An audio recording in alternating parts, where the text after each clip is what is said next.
کے ساتھ وہ اپنی جنسی ضروریات کو پورا کرنا چاہتے ہیں۔ اسی لیے کہتا ہوں کہ یہ جو چالیں یہود و نصارہ چلتے ہیں، اللہ ان کی چالیں انہی پہ گراتا ہے اور گراتا رہے گا۔ بسم اللہ الرحمن الرحیم، آپ دیکھ رہے ہیں یوٹیوب چینل محسن علی حیران۔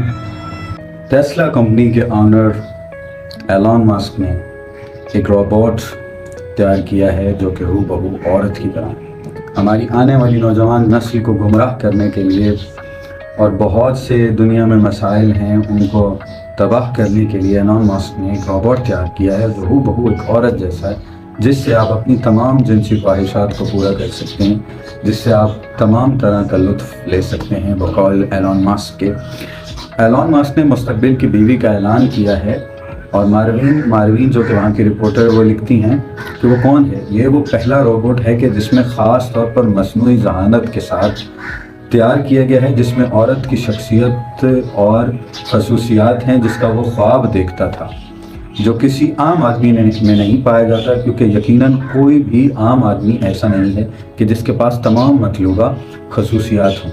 ایلان ماسک کا کہنا ہے کہ روبوٹ عورت کی طرح بنائی گئی ہے تاکہ ہر آدمی اپنی جنسی ضروریات پوری کر سکے۔ یہ اس لیے متعارف کروائی گئی تاکہ مغرب میں ہونے والے شادیوں کے نقصانات سے بچا جا سکے۔ یعنی مغرب میں اگر کوئی شادی طلاق تک پہنچ جاتی ہے تو اس کا نتیجہ یہ نکلتا ہے کہ جو شخص طلاق دے رہا ہوتا ہے اس کی آدھی دولت اس عورت کے حق میں چلی جاتی ہے۔ اس نقصانات سے بچنے کے لیے ایلان ماسک نے ایک روبوٹ تیار کیا جو کہ ہو بہو عورت کی طرح ہے، عورت کی طرح سیکس کرتا ہے اور عورت کی طرح ہی آپ کے ساتھ جنسی تعلقات کو برقرار رکھتا ہے۔ اس کو متعارف اس نے اس لیے کروایا تاکہ عورتوں کی جو نخرے، جو عورت کی ایٹیٹیوڈ ہے اس سے بچا جا سکے۔ اب بقول اس کے، لیکن ناظرین ایسا بالکل بھی نہیں ہے۔ یہ روبوٹ، اب سوال یہ ہے کہ یہ روبوٹ ایک مغرب میں متعارف کروایا گیا، کیا یہ مغرب سے بر ایشیا میں آ سکتا ہے؟ آ سکتا ہے، کیونکہ آپ کے جتنے بھی اثر و رسوخ رکھنے والے لوگ ہیں، جو عمرا ہیں، جو امیر ہیں، جو حیثیت رکھتے ہیں، وہ اس کو خریدیں گے، بائے کریں گے، اور بائے کرنے کے بعد وہ گھر لائیں گے۔ لیکن اس کو جنسی ضروریات ان کی نظروں میں دیکھا جائے گا، لیکن اسلام کی نظروں میں اس کو زنا قرار دیا جائے گا، کیونکہ اللہ کی حدوں کو پھلانگنا یعنی معاشرے میں بگاڑ پیدا کرنا یہ سرکشی ہوتی ہے، اور سرکشی کرنے والا اللہ تعالیٰ کو بالکل بھی پسند نہیں ہے۔ اب ناظرین سوال یہاں پہ یہ ہے کہ معاشرے میں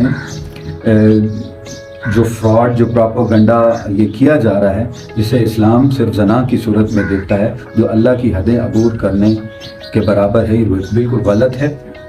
اور اسی طرح گمراہ کرنے والی، یہ تو کچھ نہیں، گمراہ کرنے والی مستقبل میں بہت سی سازشیں ہوں گی جن کا ہم نے مقابلہ کرنا ہے، اور مغرب ہمیشہ سے کوئی نہ کوئی پراپوگنڈا، کوئی نہ کوئی ایسی چیز متعارف کرواتا رہتا ہے کہ جس سے ہماری نوجوان نسل تباہ ہو جائے۔ تو ہمیں ان چیزوں سے انتہائی خصوصاً نوجوانوں کو بچنے کی ضرورت ہے۔ اور اب مگر اللہ کے فضل و کرم سے یہ ان تمام مسائل میں ناکام رہے۔ انہوں نے بہت دفعہ ہمیں جو ہے نا نیچا کرنے کی کوشش کی، لیکن وہ کر نہیں سکے۔ لیکن میں سمجھتا ہوں کہ عورت مارچ کا ڈھونگ رچانے والے مغربی علاقے جنہوں نے عورت مارچ کو فروغ دیا، آج وہ خود ایک عورت سے اتنے تنگ آ چکے ہیں کہ وہ عورت کا پورا روبوٹ تیار کر رہے ہیں۔ عورت کی حرکتوں سے خود اتنے تنگ آ چکے ہیں کہ وہ اصل عورت کو اپنی زندگی میں نہیں لانا چاہتے، جبکہ روبوٹ کے ساتھ وہ اپنی جنسی ضروریات کو پورا کرنا چاہتے ہیں۔ اسی لیے کہتا ہوں کہ یہ جو چالیں یہود و نصارہ چلتے ہیں، اللہ ان کی چالیں انہی پہ گراتا ہے اور گراتا رہے گا۔ انہوں نے ہمارے اوپر عورت مارچ مسلط کیا، لیکن آج خود ہی عورت سے تنگ آ کر اور اس حال میں ہیں کہ وہ عورت کو اپنانا نہیں چاہ رہے، اور عورت کی جگہ پہ ایک روبوٹ تیار کیا ہے جس سے وہ اپنی جنسی ضروریات کو پورا کرتے ہیں۔ عورت اس میں تو بھلائی ہے۔ اب ناظرین سوال یہ ہے کہ جنسی ضروریات کو پورا کرنے کے لیے انہوں نے جو حل نکالا ہے، اس سے ان کی اپنی تباہی ہے، اور اس سے کہیں مصنوعی طریقے بھی انہوں نے ایجاد کیے کہ جیسے کہ سیروگیسی سے بچے پیدا کرنا اور جنسی تعلقات، تو یہ بالکل غلط ہے اور ہم اس کو زنا کی صورت اس کا بائیکاٹ کرتے ہیں۔ آپ دیکھ رہے تھے محسن علی حیران۔ Thank you sir.